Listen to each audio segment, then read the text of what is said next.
শিমুল, তুমি যাওয়ার পর থেকে আমার এই হোটেলে বেচা কিনা নাই, আর যাও বেচা কিনা করি কোনো আয় উন্নতি নাই।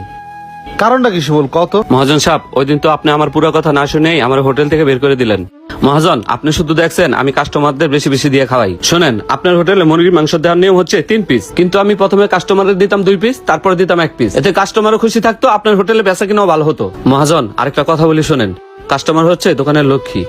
কাস্টমারদের সাথে সবসময় ভালো ব্যবহার করতে হয়। কোনো কাস্টমার আমার সাথে খারাপ ব্যবহার করলে আমি তাদের সাথে হাসি মুখে কথা বলছি। আমি সবসময় চাইছি আপনার হোটেলে বেচা কিনা ভালো হোক। মহাজন, আপনি কিছুক্ষণ আগে আরেকটা কথা বললেন না যে আপনার সংসারে কোনো আয় উন্নতি নাই? এর কারণ কি জানেন? আপনি কিন্তু এই হোটেলের ব্যবসাটা হালাল ভাবে করেন না। মহাজন, আপনি কি করেন?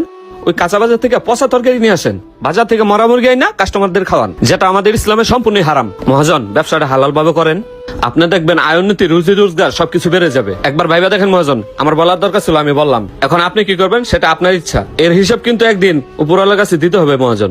শিমুল, আমি আমার ভুল বুঝতে পারছি। আজকে থেকে আমি এই হোটেলটা হালাল ভাবে চালাবো। টাকার লোভে অন্ধ হয়ে আমি যে ভুলটা করছি, আল্লাহ তাআলা যেন আমাকে মাফ করে দেয়। শিমুল, যাও তুমি কাজ করো। আজকে থেকে এই হোটেলটা তুমি তোমার নিজের মতো করে চালাবো। ঠিক আছে মহাজন, আসসালামু আলাইকুম। ওয়ালাইকুম আসসালাম, যাও। হ্যালো গাইস, এই ভিডিওটি বানানোর